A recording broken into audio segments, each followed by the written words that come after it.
दोस्तों, ये बात हम सभी जानते हैं और बचपन से लेकर जवान होते होते कई बार यह बात सुनते भी आते हैं कि कम बोला करो, शांत रहा करो। लेकिन क्या आपने कभी यह सोचा है कि हमें कम बोलने या फिर शांत रहने को क्यों कहा जाता है?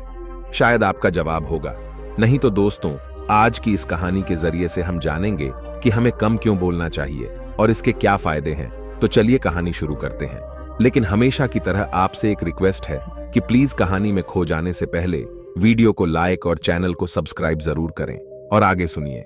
एक बार एक आश्रम में राम नाम का एक बच्चा रहता था। जब आश्रम के दूसरे सभी बच्चे खेल कूद में लगे रहते थे, तब राम एक कोने में बैठा चुपचाप अपने आप में खोया रहता था। वह सर किसी से ज्यादा बात भी नहीं करता था। आश्रम की सभी जिम्मेदारियां पूरी करने के बाद जहां सभी बच्चे खेल कूद करने लगते थे, वहीं राम एक पीपल के पेड़ के नीचे बैठकर ध्यान करने लगता था। राम को देखकर सभी बच्चों को बहुत आश्चर्य होता था, क्योंकि उसका कोई दोस्त नहीं था। वह अक्सर आश्रम में अकेले ही घूमता रहता था। यह देखकर उसके गुरु को बहुत खुशी होती थी। उन्हें लगता था कि चलो, कोई तो आश्रम में है जो चुप रहने की ताकत को समझता है, उसके महत्व को समझता है। आश्रम के बारे में जब भी कोई जरूरी निर्णय लेना होता, तब आश्रम के गुरु राम की राय जरूर लिया करते थे। लेकिन यही बात गुरुजी के दूसरे शिष्य को बहुत खटकती थी, जिसका नाम श्याम था।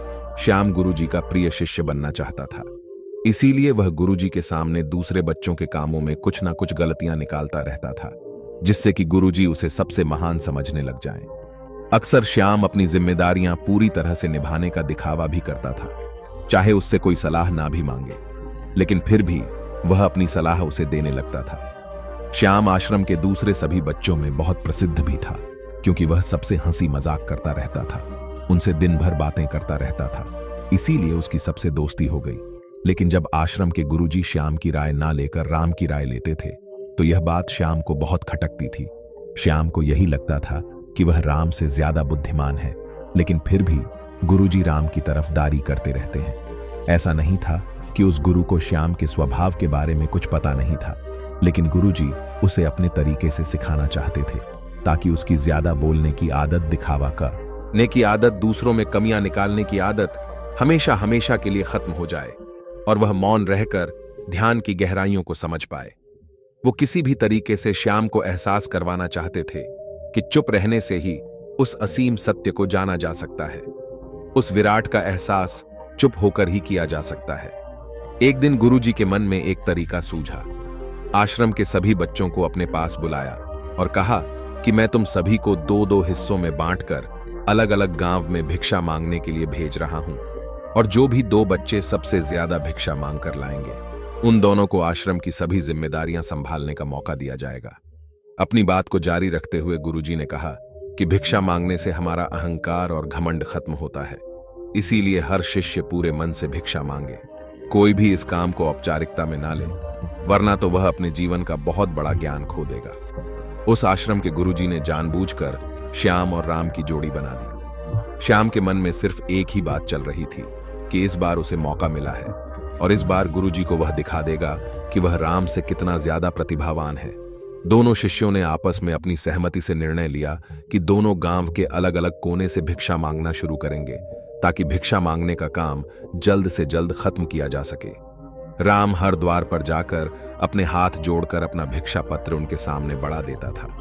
उसके चेहरे पर एक सादगी थी और उसकी आंखों में एक एकांता होता था, जिससे भिक्षा देने वाले उसे भिक्षा देकर अपने आप को अनुग्रहित समझते थे।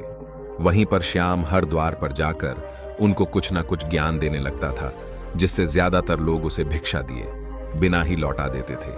पूरे गांव में भिक्षा मांगकर जब वह दोनों गांव के बीच में मिले, तो श्याम ने देखा कि राम के पास उससे दुगनी भिक्षा है। यह देखकर उसे मन ही मन बहुत ठेस पहुंची। लेकिन जब वह दोनों भिक्षा का सामान लेकर आश्रम की तरफ जा रहे थे, तब श्याम को एक चाल सूझी। उसने राम से कहा कि हमें अपनी भिक्षा एक ही डिब्बे में डाल लेनी चाहिए। गुरुजी ने हम दोनों को एक साथ भिक्षा लाने के लिए कहा था। राम ने बिना कुछ बोले ही अपनी सारी भिक्षा उसके डिब्बे में डाल दिया। श्याम मन ही मन बहुत खुश हो रहा था। वह सोच रहा था कि गुरुजी को अब यह पता नहीं चलेगा कि ज्यादा भिक्षा हम में से किसने मांगी है। उसे लग रहा था कि गुरुजी मुझे इससे कम प्रतिभावान समझेंगे, इसीलिए उसने यह दिमाग लगाया। सभी शिष्यों के आने के बाद संध्या के समय जब सभी की भिक्षा तौली गई, तो इन दोनों शिष्यों की भिक्षा सबसे ज्यादा निकली। गुरुजी ने इन दोनों का अभिवादन करते हुए आश्रम के सभी बच्चों के सामने उनकी पीठ थपथपाते हुए उन्हें बधाई दी और कहा कि मैं आश्रम का कार्यभार तुम दोनों को नहीं सौंप सकता, इससे आपसी मतभेद होने का खतरा रहता है। इसीलिए तुम दोनों में से जो ज्यादा भिक्षा लेकर आया है, आश्रम की जिम्मेदारी उसे ही सौंपी जाएगी। जब गुरुजी ने उनसे पूछा कि तुम में से ज्यादा भिक्षा कौन मांग कर लाया था, तो श्याम ने कहा, गुरुजी मैं इससे दुगनी भिक्षा मांग कर लाया था, लेकिन मुझसे गलती हो गई कि मैंने वो दोनों भिक्षा एक ही थैली में डाल दी। मुझे नहीं पता था कि आप ऐसा निर्णय लेने वाले हैं, नहीं तो मैं अपना डिब्बा अलग ही रखता। इस पर गुरुजी ने राम से पूछा, क्या तुम श्याम की बात से सहमत हो? क्या तुम इससे कम भिक्षा लेकर आए थे? यह सुनकर राम ने कहा कि गुरुजी मेरे पास ऐसा कोई साधन नहीं है जिससे मैं यह साबित कर पाऊं कि मैं श्याम से ज्यादा भिक्षा लेकर आया था। असल में यह उल्टा बोल रहा है, दुगनी भिक्षा तो मैं लेकर आया था, यह मुझसे आधी भिक्षा लेकर आया था और इसी ने ही मुझसे भिक्षा एक डिब्बे में डालने की बात कही थी। आश्रम से कुछ दूरी पर एक पहाड़ी थी जिसके पीछे सूरज अभी अभी संध्या के समय ढल रहा था। गुरुजी को पता था कि सच कौन बोल रहा है, लेकिन बाकी बच्चों के सामने सत्य साबित करने के लिए उन्होंने उन दोनों से एक सवाल किया कि पीछे पहाड़ी पर तुम्हें क्या दिखाई दे रहा है। यह सुनकर श्याम झट से बोल पड़ा कि गुरुजी पहाड़ी के पीछे सूरज अपना रंग बिखेर रहा है, आसमान में लालिमा छाई हुई है, यह बहुत ही सुंदर दृश्य है। वह तो और भी बहुत कुछ कहना चाहता था, लेकिन गुरुजी ने उसे चुप कर हुए राम से जवाब जानने के लिए जब उसकी तरफ देख तो उसकी आंखों में आंसू भर आए थे। श्रद्धा भक्ति प्रेम उसकी आंखों में भर आई थी। गुरुजी को उससे कुछ पूछने की जरूरत नहीं पड़ी। गुरुजी ने सभी बच्चों को संबोधित करते हुए कहा कि मैंने सवाल किया था, पहाड़ी के पीछे तुम्हें क्या दिखाई दे रहा है? ज्यादातर लोगों को यही दिखाई देगा कि एक बहुत ही सुंदर दृश्य है, लेकिन मजे की बात तो यह है कि सुंदर बोलकर नहीं बताई जा सकती, बल्कि उसे महसूस किया जा सकता है और सामने वाला उस सुंदरता को अपनी आंखों से देख पाता है। राम की तरफ इशारा करते हुए उस गुरु ने कहा कि असल में सुंदरता इस बच्चे ने देख है, दूसरे बच्चे ने सिर्फ सुंदरता की ख्यात की है, लेकिन इसने वास्तविक में उस सुंदरता को महसूस किया है। अपने आप को ऊंचा दिखाने की सभी कोशिशें नाकाम देखते हुए साल वहीं पर फूट फूट कर रोने लगा। उसको चुप कराते हुए गुरुजी ने कहा, बेटा मुझे पहले से सब कुछ पता था कि तुम झूठ बोल रहे हो, लेकिन मैं तुम्हें इस झूठ का एहसास करवाना चाहता था। सभी बच्चों को संबोधित करते हुए गुरु ने बताया कि हमारे शब्द झाल की तरह होते हैं। हमारे ज्यादा बोलने की वजह से बहुत सारी परेशानियां पैदा होती हैं।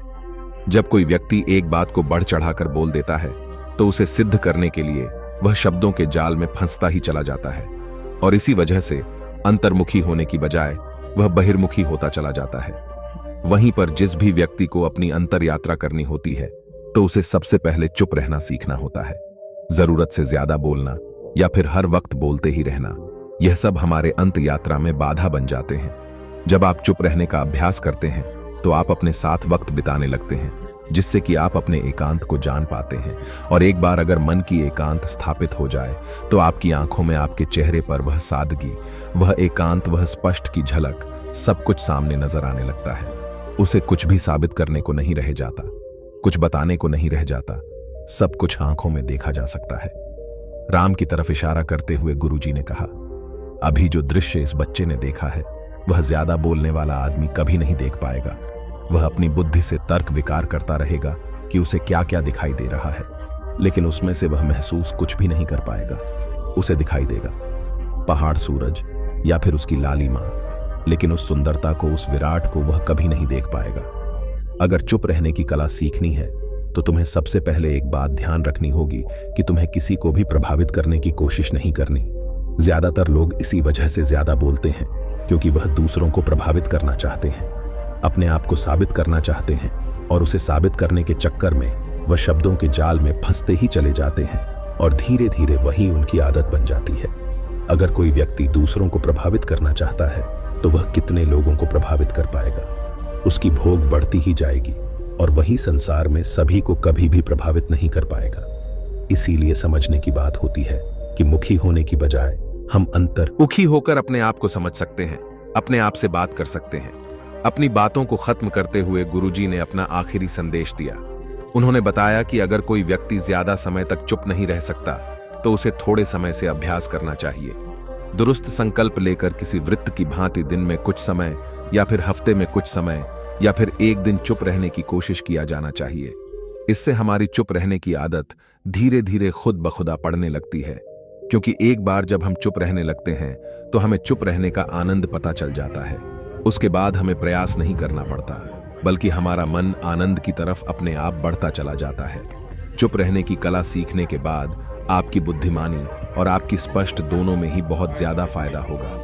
वास्तविकता में जिसे दर्शन कहते हैं वह मौन रहकर ही किया जा सकता है।